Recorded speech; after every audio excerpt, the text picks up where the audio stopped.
Hello students, chapter number 11 ધોરણ 12 દ્રવ્ય અને વિકિરણની દ્વૈત પ્રકૃતિ દ્વૈત સ્વભાવ ટાઇટલની ચર્ચા પહેલા લેક્ચરમાં કરેલી છે અને આપણે અત્યારે ફોટો ઇલેક્ટ્રિક અસરની ચર્ચા કરી રહ્યા છીએ।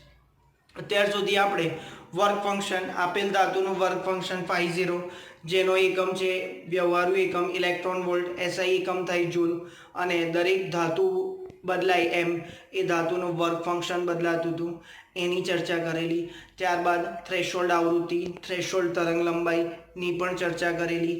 ફોટો ઇલેક્ટ્રિક અસર એટલે એની શરતનું પણ આપણે અત્યાર સુધીના લેક્ચરમાં સંપૂર્ણ અભ્યાસ કરેલો છે કે ફોટો ઇલેક્ટ્રિક અસર થવા માટેની જરૂરી શરત શું હતી। આપાત પ્રકાશ જે છે આ ધાતુની સરફેસ હોય તો અહીંયા જે પ્રકાશ આપાત થઈ રહ્યો છે એ પ્રકાશ એટલો સફિશિયન્ટ હોવો જોઈએ કે જેથી એ ફોટો ઇલેક્ટ્રોનનું ઉત્સર્જન કરી શકે। એ માટે એની આવૃત્તિ થ્રેશોલ્ડ આવૃત્તિ જેટલી કાં તો એનાથી વધારે હોવી જોઈએ। તો જ આપેલી ધાતુમાંથી ઇલેક્ટ્રોનનું ઉત્સર્જન થઈ શકે, અધરવાઇઝ થઈ શકશે નહીં। બરાબર। F0ના સંદર્ભમાં આપણે લેમ્ડા 0 ને પણ કોન્સેપ્ટમાં લખી શકીએ, પણ મોટાભાગની બુકમાં આવૃત્તિને વધારે પ્રિફર કરે છે અને લેમ્ડા 0 કોઈક વાર દાખલામાં વપરાય તો આપણને ખબર છે C બરાબર F ઇન્ટુ લેમ્ડા પરથી F અને લેમ્ડા વચ્ચેનો સંબંધ વ્યસ્ત પ્રમાણ છે। તો એ શરત જ્યારે તરંગ લંબાઈના સંદર્ભમાં આપણે બોલતા હોઈએ ત્યારે કેવી આવે? ઉલટી। બરાબર। ઉર્જાના સંદર્ભમાં વાત કરીએ તો ઉર્જા એટલી સફિશિયન્ટ હોવી જોઈએ કે જે આપેલ ધાતુના વર્ક ફંક્શન કરતાં વધારે હોય અથવા એના જેટલી હોય। તો આટલી ચર્ચા કરેલી અને આને તમારે હવે સમજવું હોય તો હું તમને એક સિમ્પલ ઉદાહરણ આપીશ કે કેવી રીતે તમે સમજી શકો। માનો કે 25નો ક્લાસ છે, 25 છોકરાઓ એક ક્લાસમાં બેસી ગયા છે। બરાબર। હવે રિસેસ પડે છે અને કોઈ છોકરાઓને રિસેસ માટે બહાર જવું છે છોકરાઓને, તો ટીચર ગયા પછી કયો છોકરો વહેલો બહાર નીકળશે? સમજો કે ક્લાસરૂમમાં એક જ દરવાજો છે, તો દરવાજાની નજીક જે છોકરો બેઠો હશે અથવા દરવાજાની અડીને જે છોકરો બેન્ચીસ પર બેઠેલો છે એ છોકરો વહેલો જશે। મતલબ એ સપાટી પર રહેલો ઇલેક્ટ્રોન કહેવાય, એને અમુક એક ઉર્જા મળી ગઈ એટલે એ સીધો ફ્રી થશે। તો કયા છોકરાને બહાર નીકળવા માટે વધારે ઉર્જા જોઈશે? તો જે દરવાજાથી ખૂબ દૂરના અંતરે છે એ। એક્ઝેક્ટલી તમે અહીંયા એવું મેટલ સરફેસમાં વિચારી શકો, આ ધાતુની કોઈ સપાટી હોય તો બહારનો ઇલેક્ટ્રોન જ કેમ આપણે એટલે લઘુત્તમ ઉર્જાનો ઉપયોગ કર્યો છે કે બહારનો ધાતુની સપાટી પર રહેલો ઇલેક્ટ્રોન જલ્દી બહાર આવશે। બરાબર। તો આ રીતે તમે સમજી શકો એક ક્લાસરૂમના ઉદાહરણ થકી કે જે નજીક બેઠેલો વ્યક્તિ છે, છોકરો છે, એને બહાર જવા માટે ખૂબ જ ઓછી ઉર્જાની જરૂર પડશે। મતલબ એ ધાતુના વર્ક ફંક્શન જેટલી હશે, જસ્ટ એ બહાર આવી જશે। બરાબર। અને અંદરના ઇલેક્ટ્રોનને બહાર કાઢવા માટે એના કરતાં વધારે ઉર્જાની જરૂર પડશે। તો આવી રીતે તમે કોરિલેટ કરશો તો આવી થિયરી સરળતાથી તમે સમજી શકશો અને જે શબ્દો છે કે લઘુત્તમ છે, મહત્તમ છે, કેવા શબ્દો વાપરી શકાય એના માટે પણ તમે ક્લિયર થઈ જશો। ત્યારબાદ આપણે ફોટો ઇલેક્ટ્રિક અસરની સૌપ્રથમ રજૂઆત કરનાર વૈજ્ઞાનિક હતો હર્ટ્ઝ, પરંતુ એને સમજાવી શક્યો નહીં। ત્યારબાદ ગઈકાલે આપણે હોલવાસનો પ્રયોગ પણ જોયો હતો। હોલવાસનો પ્રયોગમાં આપણે ઝીંકની ઋણ વિદ્યુતભારી પ્લેટ, ધન વિદ્યુતભારી પ્લેટ અને તટસ્થ પ્લેટ લઈને એના જે તારણો હતા એ સમજેલા। આજે આપણે લિનાર્ડના પ્રયોગ તરફ જવાનું છે અને લિનાર્ડ નામના વૈજ્ઞાનિકે એક સેટઅપ રજૂ કરેલું ફોટો ઇલેક્ટ્રિક અસર માટેનું। એણે કંઈક સમજૂતી આપેલી અને ફાઇનલી જે ટચ કહેવાય, ફાઇનલી જે કન્ક્લુઝન કહેવાય કે ફાઇનલી જે આ ફોટો ઇલેક્ટ્રિક અસર થવાની સમજૂતી કહેવાય એ આઇન્સ્ટાઈન નામના વૈજ્ઞાનિકના ભાગે જાય છે અને અંતમાં આપણે આ ફોટો ઇલેક્ટ્રિક અસરની થિયરી જે પૂરી કરીશું ત્યારે આઇન્સ્ટાઈનની સમજૂતી જોઈશું। માત્ર આઇન્સ્ટાઈને થિયોરેટિકલ એક્સપ્લેનેશન આપેલું। એટલે ફરી વિદ્યાર્થી મિત્રો તમે કેરફુલી ઓબ્ઝર્વેશન રાખજો કે જ્યારે પરમાણુ ચેપ્ટર ચાલેલું ત્યારે થોમ્સન, પછી રધરફોર્ડ, ગાઈગર, માર્સડન, નીલ્સ બોર આમ વૈજ્ઞાનિકોની હારમાળા હતી। એવી જ રીતે અહીંયા પણ શરૂઆતમાં તમને ખ્યાલ આવવો જોઈએ કયા વૈજ્ઞાનિકનું શું મહત્વ હતું, એનું શું રોલ હતો। બરાબર। ફોટો ઇલેક્ટ્રિક અસરની ચર્ચા આપણે કરવાની છે આજે। એને શરૂ કરતા પહેલા આ થોડો લાંબો ટોપિક છે, એને શરૂ કરતા પહેલા અમુક એક ટર્મિનોલોજી જે તમે કદાચ ભણ્યા હશો અને ના ભણ્યા હોય તો હું એટલા માટે કદાચ રિપીટ કરાવી દઉં, તો એ આજે આપણે પહેલા કોન્સેપ્ટ બોર્ડ પર સમજીશું અને પછી આપણે થિયરીની શરૂઆત કરીશું, બરાબર? તો ક્યાંક થિયરીને સમજવા માટે, ઊંડાણપૂર્વક સમજવા માટે અત્યારે જે ડિસ્કશન આપણે કરીશું તીવ્રતા અને આવૃત્તિના સંદર્ભમાં, આ બંને તમારા માટે ખૂબ ખૂબ ખૂબ ઉપયોગી છે, બરાબર? ઘણા બધા છોકરાઓને તીવ્રતા અને આવૃત્તિ જેવા શબ્દોથી લિટલ બીટ એની નોર્મલ ડેફિનેશન, વ્યાખ્યા સુદ્ધા પણ ખબર હોતી નથી. જો તમે આવા શબ્દોને સમજશો નહીં તો આગળ જે એક્સપ્લેનેશન અલગ અલગ વૈજ્ઞાનિકોએ આપ્યું છે એ સમજવામાં તમને ખૂબ જ મુશ્કેલી પડી શકે એમ છે. તો હું ખાસ એક તમને અપીલ કરું છું કે અત્યારે જે ચાલી રહ્યું છે એ જો તમને તૈયાર ન હોય તો તમે એના પર ફોકસ કરીને એને પહેલાં તૈયાર કરજો, ત્યારબાદ તમે જે એક્સપેરિમેન્ટ છે એનું સેટઅપ તરફ જજો. તો શરૂઆત કરીએ. તીવ્રતા એનું અંગ્રેજી થાય ઇન્ટેન્સિટી. એનું અંગ્રેજી શું થાય? ઇન્ટેન્સિટી. કેપિટલ I વડે ડિનોટ કર્યું. તીવ્રતા ધોરણ 11 માં તમે ભણી ગયા કે તીવ્રતા બરાબર યાદ કરો, હીટનું ચેપ્ટર હતું, બરાબર? એ પ્રકરણ નંબર 11 માં તમે તીવ્રતાને સમજેલા છો. તીવ્રતા એટલે શું? એકમ ક્ષેત્રફળમાં એકમ સમયમાં લંબ રૂપે આપાત થતી ઉર્જાને, વિકિરણ હોય તો વિકિરણની ઉર્જા, બરાબર? તો સૂત્ર આવું લખાશે. આપણને યાદ છે કે છેદમાં જે મૂકીએ એને 1 એકમ લઈએ, છેદમાં જે મૂકીએ એને 1 એકમ લઈએ તો વ્યાખ્યા બની જાય. સારું, તો તીવ્રતા એટલે શું? એકમ સમયમાં, બરાબર? એટલે ટાઈમ, એકમ ક્ષેત્રફળ દીઠ લંબ રૂપે આપાત થતી ઉર્જા. બોલો થયું કે નહીં? એ શું છે? ઉર્જા. આ ક્ષેત્રફળ અને આ સમય. તો તીવ્રતા બરાબર ઉર્જા ભાગ્યા ક્ષેત્રફળ ગુણ્યા સમય. ચલો એના એકમની વાત કરીએ. એનું બીજું એક સૂત્ર પણ થાય, ઉર્જા ભાગ્યા સમયને ધોરણ 11 માં શું કહેતા હતા? પાવર. તો પાવર ભાગ્યા ક્ષેત્રફળ. યાદ રાખજો વિદ્યાર્થી મિત્રો, જ્યાં જ્યાં તીવ્રતા આવશે, વેવ ઓપ્ટિક્સ, તરંગ પ્રકાશશાસ્ત્ર, ઇલેક્ટ્રોમેગ્નેટિક વેવ, વિદ્યુત ચુંબકીય તરંગો, આ બધા જ પ્રકરણમાં ડગલે ને પગલે તીવ્રતા નામનો શબ્દ તમને પજવશે. અને એ પજવે નહીં એટલા માટે તમે અહીંયા ધ્યાનથી સમજી લેજો. અને ઘણા બીજા ચેપ્ટર્સ છે કે જેમાં કોઈ દાખલામાં પણ તીવ્રતાનો ઉલ્લેખ કર્યો હોય તો તીવ્રતાનું આ બેઝિક અન્ડરસ્ટેન્ડિંગ છે. મેં એનો સૂત્ર લખ્યું છે, એને પાવર અપોન એરિયા પણ કહેવાય. એટલે એકમ ક્ષેત્રફળ દીઠ પાવર કેટલો છે, એકમ શું થાય એના પરથી વોટ પર મીટર સ્ક્વેર અથવા બોલો જૂલ, આનો થાય મીટર સ્ક્વેર અને આનો થશે સેકન્ડ. તમારી જાણ માટે છે, કારણ કે ઘણા બધા દાખલા આપણે આ ગણવાના છે આ ચેપ્ટરના, જેમાં તીવ્રતાનું એકમ ક્યાંક આવો આપ્યો હશે તો તમને એ રિકોલ થઈ જાય. ચલો હવે આપણે જોઈશું આવૃત્તિ. આવૃત્તિ મોટા ભાગનાને ખબર હોય છે, આવર્તકાળનો વ્યસ્ત છે, બરાબર? એકમ સમયમાં થતા પરિભ્રમણની સંખ્યા. હવે એ આવૃત્તિ છે અહીંયા કંઈક જુદા અર્થમાં. આવૃત્તિ રંગ આધારિત છે, એટલે આપણે હવે બે શબ્દોને સમજીશું. કારણ કે જે પ્રકાશ આપણે આપાત કરીએ છીએ એમાં મોટા ભાગનો ફેરફાર વૈજ્ઞાનિકોએ અત્યારે થિયરીમાં કયો બતાવ્યો છે? તીવ્રતા બદલી છે પ્રકાશની અને એની આવૃત્તિ બદલી છે. તો હું તીવ્રતા બદલું છું આપાત પ્રકાશની તો શું ફોટો ઇલેક્ટ્રિક પ્રવાહમાં ફેરફાર થાય છે, અને હું એની આવૃત્તિ બદલું છું તો ફોટો ઇલેક્ટ્રિક પ્રવાહમાં શું ફેરફાર થાય છે એની સમજણ મેળવીએ. તો તીવ્રતા અચળ રાખીએ. ચલો તીવ્રતાનો અર્થ હવે ખ્યાલ આવ્યો હશે કે પાવર પર છે. તો કોઈ એક બલ્બ છે એનો પાવર 10 વોટ છે અને બલ્બનો રંગ છે પીળો રંગ. તમને ખ્યાલ હશે કે બજારમાં અલગ અલગ રંગના બલ્બ મળે છે, બરાબર? 10 વોટનો પીળા રંગ ધરાવતો એક બલ્બ છે એટલે પાવર P1 થયો. P2 પાવર થયો 100 વોટ અને પીળો જ રંગ એટલે બજારમાંથી આપણે બે બલ્બ લાવી દીધા.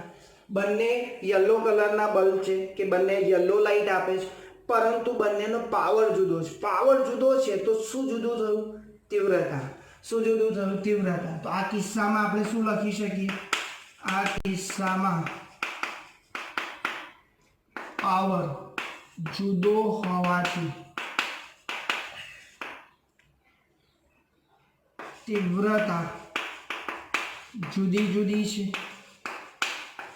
પણ રંગ સમાન હોવાથી આવૃત્તિ સમાન થશે. તમે જોઈ શકો છો પાવર બદલ્યો છે, 10 નો 100 વોટ કર્યો છે, કલર બંને યલો જ રંગ છે એટલે આવૃત્તિ કોના પર ડિપેન્ડ કરે છે? કલર પર. અને તીવ્રતા એ પાવર પર, તો તીવ્રતા બદલાશે, પાવર બદલાશે એટલે તીવ્રતા બદલાશે, પણ આવૃત્તિ બદલાશે નહીં. એટલે તીવ્રતા બદલવામાં આવે છે એવું ક્યાંક તમને શબ્દનો ઉલ્લેખ કરે આગળ, તો તમારે આવું વિચારવાનું કે એનો પાવર વધારે છે.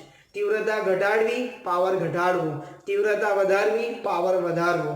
બરાબર, સૂત્ર પરથી જોઈ શકો. આગળ જોઈએ આપણે આવૃત્તિ સાથે શું સંબંધ છે. તો આવૃત્તિ, આવું જ એક ઉદાહરણ લઈએ. P1 10 વોટનો બલ્બ છે, P2 10 વોટનો બલ્બ છે. બંને ગ્રીન એટલે લીલા રંગના ગોળા છે. બંનેનો રંગ, એકનો લીલો છે અને બીજાનો આપણે લઈએ પીળો રંગ. તો હવે વિદ્યાર્થી મિત્રો તમે એઝ્યુમ કરો કે માર્કેટમાંથી રમેશ નામનો છોકરો બે બલ્બ લઈ આવ્યો, એક 10 વોટનો લાવ્યો, બીજો 10 વોટનો લાવ્યો. પણ આમાં હવે ફેર શું કર્યો એણે? પહેલા રમેશ નામના છોકરાએ શું ફેર કરેલો? બંનેના કલર સરખા હતા, એના તીવ્રતા જુદી જુદી રાખી, પાવર જુદા જુદા રાખ્યા. આમાં શું કર્યું? એણે રંગ જુદા જુદા રાખ્યા અને તીવ્રતા સરખી રાખી. તો આમાં શું કરી શકાશે? હું હવે ડાયરેક્ટ લખી દઉં છું કે તીવ્રતા સમાન પણ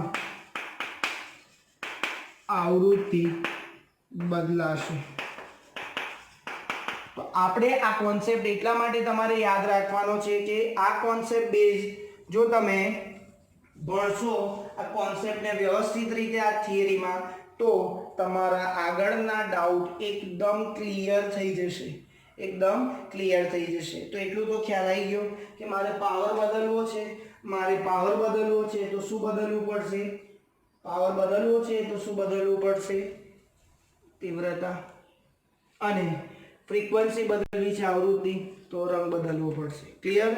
આને સમજીને, આ ખૂબ અગત્યનું છે, અને સમજીને આગળ વધીએ. લેનાર્ડનો પ્રયોગ.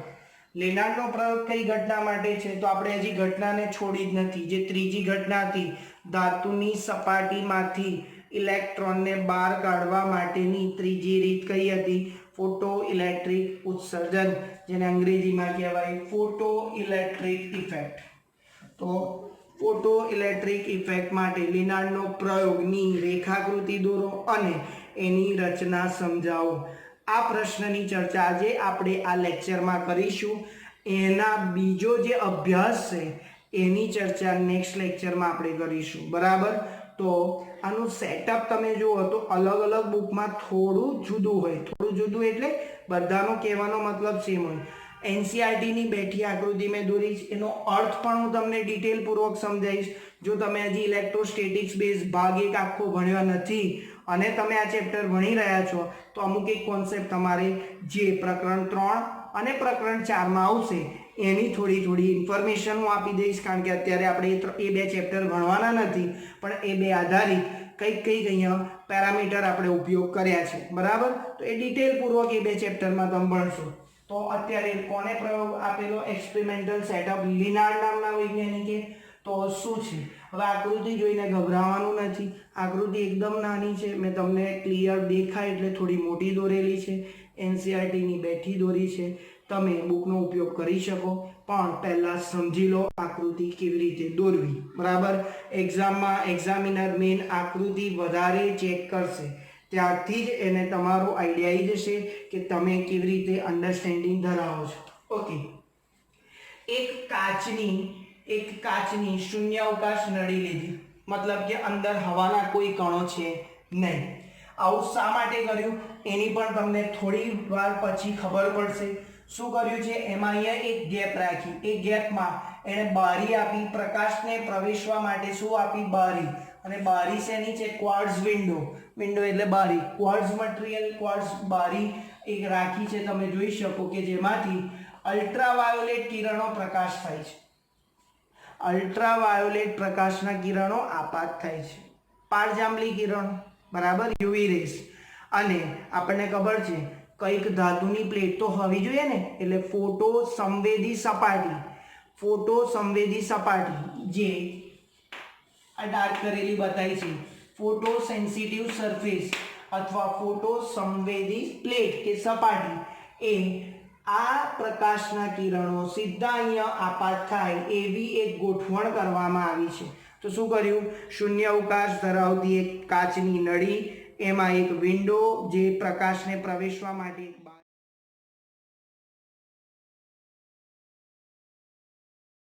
પ્રકાશને પ્રવેશવા માટે એક બારી જેવું છે અને એ સીધો પ્રકાશ ક્યાં આપાત થાય છે સી પર. સી ના હવે વિશિષ્ટ નામ છે, સાંભળજો, સી ના વિશિષ્ટ નામ છે. સી ને કેથોડ બી કહેવાય, લખેલું છે, અથવા એનું બીજું નામ છે ઉત્સર્જક. ચલો, શા માટે ઉત્સર્જક આપ્યું અને શા માટે કેથોડ આપ્યું? કેથોડ એટલે તમને ખબર છે નેગેટિવલી ચાર્જ, અને ઉત્સર્જક એમાંથી શું ઉત્સર્જન થવાનું છે? Photo electron. એટલે માટે બંને શબ્દો તમને ક્લિયર થઈ ગયા. હવે જ્યારે થિયરીમાં હું લખી સી, એનો અર્થ શું સમજવાનો? કેથોડ અથવા ઉત્સર્જક. બરાબર. ચલો, એટલે આ બે પ્લેટ છે, ધાતુની પ્લેટ, જેને ઇલેક્ટ્રોડ એ કહેવાય, સી અને એ, અથવા સી ને કેથોડ ક્યાં તો ઉત્સર્જક તમે કહી શકો. બરાબર. હવે એને શું કહેવાય એ સમજી લઈએ. આ એ વાળી પ્લેટ જે આ નળીની સામે ગોઠવેલી હોય છે. તો સી ની સામેની બાજુ એ છે, સી ની સામે કઈ પ્લેટ રાખી છે? એ એટલે એનોડ અથવા કલેક્ટર, કારણ કે જે સીમાંથી ફોટોન નીકળ્યા, સીમાંથી ઇલેક્ટ્રોન નીકળ્યા, સોરી, ઇલેક્ટ્રોનનું ઉત્સર્જન થયું, ફોટો ઇલેક્ટ્રોન્સ, બરાબર, પ્રકાશના આપાત કરવાથી. તો એ ઇલેક્ટ્રોન કઈ પ્લેટ તરફ જાય છે? એનોડ તરફ. એટલા માટે એનોડના બે નામ આપ્યા, એના એનોડ અથવા કલેક્ટર.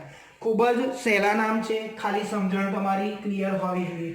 તો આ કલેક્ટર થયું અને આ થયું ઉત્સર્જક. એટલે અહીંયાથી લાઇટ એન્ટર થઈ. જો આ લાઇટ કાબિલ હશે, કાબિલ હિન્દી શબ્દ છે પણ તમે સમજો કે યોગ્ય હશે, કારણ કે આપણને ખબર છે સીઝિયમ જો ધાતુ હોય, સીઝિયમ ધાતુ અહીંયા વાપરેલી હોય સપોઝ ફોર એક્ઝામ્પલ, તો એમાંથી ઇલેક્ટ્રોનનું ઉત્સર્જન કરવા માટે એના વર્ક ફંક્શન જેટલી ઉર્જા આપવી પડે. એટલા માટે કહું છું કે અહીંયા આપાત થતો પ્રકાશ એવું આપણે માની લઈએ, અહીંયા આપાત થતો પ્રકાશ એવું માની લઈએ કે સીમાંથી ફોટો ઇલેક્ટ્રોનનું ઉત્સર્જન કરી શકે એવો છે. બરાબર. થ્રેશોલ્ડ આવૃત્તિનો જે કોન્સેપ્ટ છે એ તમને ખબર છે, F is greater than or equal to F0. તો શું થશે? આમાંથી અમુક એક ફોટો ઇલેક્ટ્રોન સમજી શકો, આ સંજ્ઞા વડે મેં બતાવ્યા છે, અને એ આ બે વચ્ચેના વિસ્તારમાં બતાવ્યા છે, જેનું નામ શું છે? Photo electron. તો આટલી આ નળીનો આખો ભાગ આપણો ક્લિયર થઈ ગયો કે નળીનો ભાગ શું સમજાવે છે. હવે શું કરવું છે કે આ ઇલેક્ટ્રોન જે આવે છે તો એને માપવા માટે કંઈક તો આપણે ગોઠવણી કરવી પડે, અને એ બે વચ્ચેનો કંઈક પોટેન્શિયલ ડિફરન્સ આવે છે, વિદ્યુત સ્થિતિમાનનો તફાવત, એને માપવા માટે આપણે વોલ્ટમીટર મેળવવું પડે, અને કરંટ માપવા માટે આપણે માઇક્રો એમીટર વાપરવું પડે. કારણ કે પ્રેક્ટિકલી જ્યારે આ કામ થયું ત્યારે જે પ્રવાહ મળતો હતો એ માઇક્રો એમ્પિયરના ક્રમનો હતો. એટલે એમીટર અને વોલ્ટમીટર જેવા શબ્દોથી તમે 10મા ધોરણમાં ભણી ગયા, તેમજ આપણા સિલેબસના પ્રકરણ 3માં પણ ડિટેલમાં અભ્યાસ આપ્યો છે, 3 અને 4માં. તો આવો સમજીએ નીચેનો ભાગ. માત્ર આકૃતિ જ ચાલી રહી છે. ચલો, નીચેનો ભાગ. તો કેથોડને કઈ જગ્યાએ? અહીંયા આવી ગયા કેથોડ માટે, અને એનોડનું કનેક્શન અહીંયા છે. તો આ શું છે? ગુચડા જેવું, એને કમ્યુટેટર કહેવાય. આ અંગ્રેજી શબ્દ છે, ગુજરાતીમાં તમારે સમજવું હોય તો બાય ડાયરેક્શનલ સ્વિચ, ઉલટ સુલટ સ્વિચ, કડ જેને કહેવાય. એટલે શું છે કે મારે આવું આપેલું છે, એ મારે જ્યારે જરૂર હોય ને એક કનેક્શનની, ત્યારે એક કરે તો બીજું રિમૂવ કરી દે. બરાબર. એટલે બંને ડિરેક્શનમાં સ્વિચ ટ્રીપ થાય, એને કમ્યુટેટર કહેવાય છે. એટલે તમે જોઈ શકો કે આ એનોડ છે, એનો આ જે છેડો અહીંયા આવ્યો, અને આવું ક્યારે બતાવે? બે વાયર એકબીજા પર જોઈન્ટ થતા હોય ત્યારે આ રીતે બતાવવામાં આવે છે. એવી રીતે અત્યારે તમને એક ખાલી સ્વિચનો એક જસ્ટ ફોટો પાડીને બતાવ્યું છે. હવે તમને એટલો ખ્યાલ ક્યારે આવશે? તમે અમુક એક પ્રકરણ ભણશો, કદાચ 10મા ધોરણમાં તમને ખ્યાલ હોય તો વાંધો નથી. એમીટર હંમેશા શ્રેણીમાં મપાય, શ્રેણીમાં જોડાય, સોરી, એટલે લખવું એ લખી રાખજો top of the page. Ammeter હંમેશા શેમાં જોડાય? શ્રેણીમાં. એમીટર જે સાધનમાંથી પ્રવાહ જઈ રહ્યો છે એને એમીટર શેમાં જોડાય? શ્રેણીમાં. અને વોલ્ટમીટર શેમાં જોડાશે વિદ્યાર્થી મિત્રો? સમાંતર. તમે આપણી આકૃતિમાં પણ જોઈ શકો કે આ વોલ્ટમીટર એટલે V જે દર્શાવેલો છે એ આને કેવો છે? સમાંતર. અને જે માઇક્રો એમીટર છે એટલે પ્રવાહ બતાવે એટલે એરો બતાવ્યો છે એ શ્રેણીમાં જોડેલું છે. તો આ ખ્યાલ આવી ગયો. ઇલેક્ટ્રોન કેટલા ક્રમમાં આવે છે એ માઇક્રો એમીટર વડે આપણને મળશે અને આ બે અક્રોસ કેટલો વોલ્ટેજ છે વોલ્ટમીટર અક્રોસ મળશે. એટલે આ બંને એકચ્યુઅલી રીડિંગ બતાવે. બરાબર, તમે વોલ્ટમીટર અને માઇક્રો એમીટર લેબોરેટરીમાં જોઈ શકશો.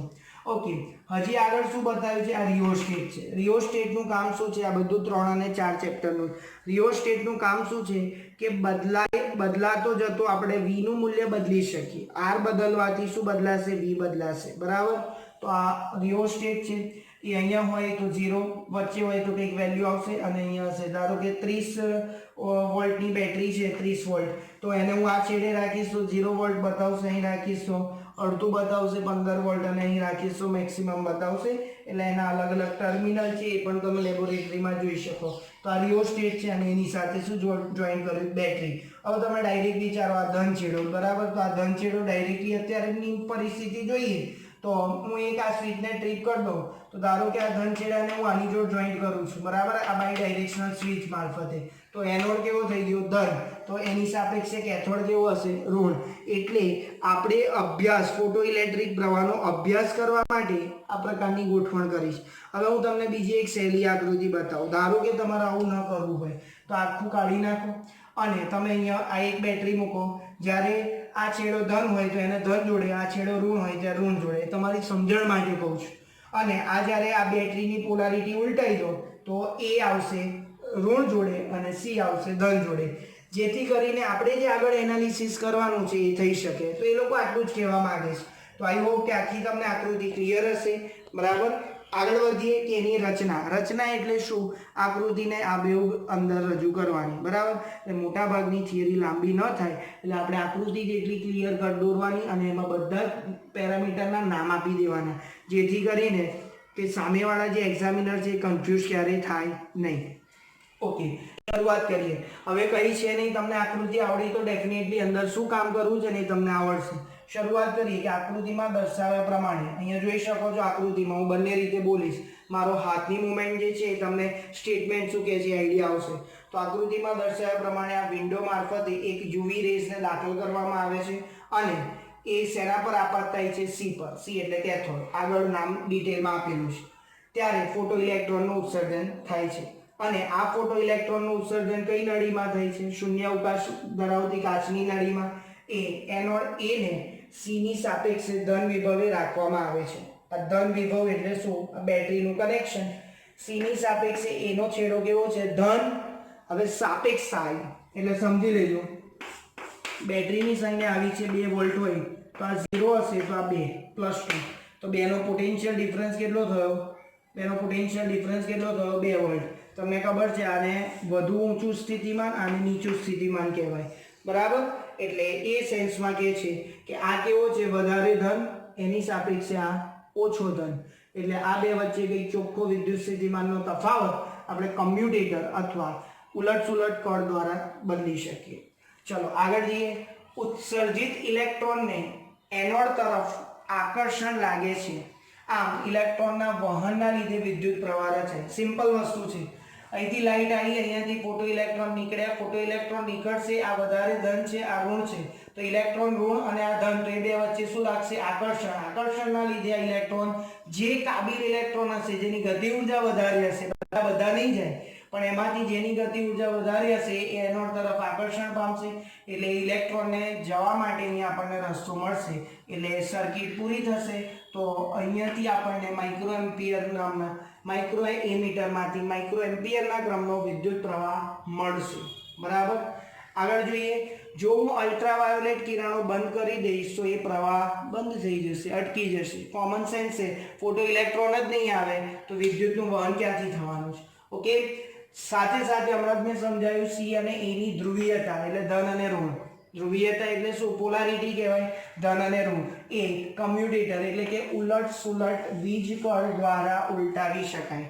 મેં તમને પહેલા જ કીધું એને ધન જોડે રાખી છે તો એને ઋણ જોડે કનેક્ટ કરવી હોય તો એ બાય ડાયરેક્શનલ સ્વિચ ટ્રીપ કરી દઈએ, બદલી નાખીએ તો એ છેડા બદલતા આપણને એ રીતે કનેક્શન મળે. ઓકે, C અને A એટલે કેથોડ અને એનોડ વચ્ચેનો વિદ્યુત સ્થિતિમાનનો તફાવત કોના દ્વારા માપી શકાય? વોલ્ટમીટર. વોલ્ટમીટર હંમેશા ઘટક પરિપથને કેવું જોઈન્ટ કરવાનું? સમાંતર. એમીટર શેમાં જોઈન્ટ કરવાનું? શ્રેણીમાં. અને પ્રવાહ માપવા માટે માઇક્રોમીટરનું સાધન વપરાય છે, બરાબર, જે આકૃતિમાં દર્શાવ્યું છે. તો અહીંયા સુધી આ રચના થઈ. હવે આપણે જુદી જુદી રીતે આવતા લેક્ચરમાં આપણે આ સમજવાનું, પણ કેટલી રીતે આપણે બદલી શકીએ. મારે શું બદલવું છે? તો PEC એટલે ફોટો ઇલેક્ટ્રિક પ્રવાહ. ફોટો ઇલેક્ટ્રિક પ્રવાહ બદલવો છે તો કઈ કઈ ઘટના વડે બદલી શકાય. આ એક મેથોડોલોજી NCERT માં આપી છે, બધી આપણે તમે ડીટો ડી સમજી રાખો, કારણ કે ક્યાંક ક્વેશ્ચન પૂછી શકે. આપણે આને સમજીશું કયા પોઈન્ટમાં જે NCERT એ લખ્યું છે, એટલે તીવ્રતા બદલી અને આવૃત્તિ. પણ ઘણા બધા પેરામીટર છે, આપણે ફોટો ઇલેક્ટ્રિક પ્રવાહને બદલી શકીએ એ રીતે. તો પહેલો મુદ્દો છે C ની સાપેક્ષે એના સ્થિતિમાનમાં ફેરફાર કરીને. આ બે વચ્ચેનો જે વિદ્યુત સ્થિતિમાનનો તફાવતમાં હું ફેરફાર કરું તો પણ મને ફોટો ઇલેક્ટ્રિક પ્રવાહમાં ફેરફાર મળે, બરાબર. અંગ્રેજી નામ લખ્યું છે, તમે ગુજરાતી લખજો, ફોટો ઇલેક્ટ્રિક કરંટ એટલે પ્રવાહ. બીજું, C માટેનું વપરાયેલ દ્રવ્ય બદલીને, આ સીઝિયમ હોય, પ્લેટિનમ હોય, બીજું કોઈ મટીરિયલ લઉં તો એનું વર્ક ફંક્શન જુદું છે, એ તમે અગાઉના લેક્ચરમાં ભણી ગયા છો. એટલે આ અલગ અલગ ફોટો સંવેદી સપાટી માટે પણ એ વેરી થઈ શકે. ત્રીજું, C પર આપાત પ્રકાશની તીવ્રતા અને આવૃત્તિ બદલીને. મેઇન આપણે આ ફોકસ કરવાનું છે નેક્સ્ટ લેક્ચરમાં, અને એનો ફંડામેન્ટલ મેં તમને આ લેક્ચરમાં બતાવી દીધું, કારણ કે આખી થિયરી પછી કમ્પ્લીટલી તમને આઈડિયા આવે. એટલે પ્રકાશની તીવ્રતા અથવા આવૃત્તિ બદલીને. તીવ્રતા પાવર બદલવાથી બદલાય, આવૃત્તિ રંગ બદલવાથી બદલાશે. આગળ જોઈએ, C પર આપાત પ્રકાશના માર્ગમાં યોગ્ય રંગના ફિલ્ટર. તમે જુઓ કે બલ્બ હોય, બલ્બ બરાબર, તો એના પર કોઈ એક તમે જેવા રંગની પટ્ટી ચડાવી દો એવો એ પ્રકાશ આપે. એટલે એવું કોઈ ફિલ્ટર કે કાચ મૂકીને તમે જુદી જુદી આવૃત્તિવાળા પ્રકાશનો ઉપયોગ કરી શકો. એટલે આવૃત્તિ બદલવાની એક રીત બતાવીશ, બરાબર. અને છેલ્લે, પ્રકાશના ઉદ્ગમ અને પ્લેટ C વચ્ચેનું અંતર બદલીને આપાત પ્રકાશની તીવ્રતા પણ બદલી શકાય. તમને ખ્યાલ છે કે આ જો પોઈન્ટ સોર્સ હોય, ઉદ્ગમ હોય, તો એની તીવ્રતા એ રીતે બદલાશે, જે તમે ભણશો ભવિષ્યમાં કે તીવ્રતા ચલે છે 1/r². કારણ તીવ્રતા ચલે છે 1 એરિયા થાય. જુઓ, હમણાં ઉપર સૂત્ર ભણ્યા એ મુજબ તીવ્રતા ક્ષેત્રફળના વ્યસ્ત પ્રમાણમાં, અને ક્ષેત્રફળ ગોળો હોય તો 4πr² આવે, એટલે તીવ્રતા કોના વ્યસ્ત પ્રમાણમાં થઈ 1/r². એટલે ડાયરેક્ટ આ યાદ નથી રાખવાનું, અલગ અલગ ઉદ્ગમ માટે તમને તીવ્રતા અલગ અલગ મળી શકે, બરાબર. બિંદુવત ઉદ્ગમ હોય તો જુદું આવે, પછી રેખીય ઉદ્ગમ હોય તો જુદું આવે. એ તમે ભણશો વેવ ઓપ્ટિક્સમાં ત્યારે ખ્યાલ આવશે. તો તીવ્રતા પણ બદલી શકાય, ક્યારે? આ બે વચ્ચેનું અંતર બદલવાથી, બરાબર. તો ઘણી ખરી રીતે આપણે નોટ ડાઉન કરવાનું છે. આગળના ગ્રાફ એ નેક્સ્ટ લેક્ચરમાં જોઈશું. Thank you.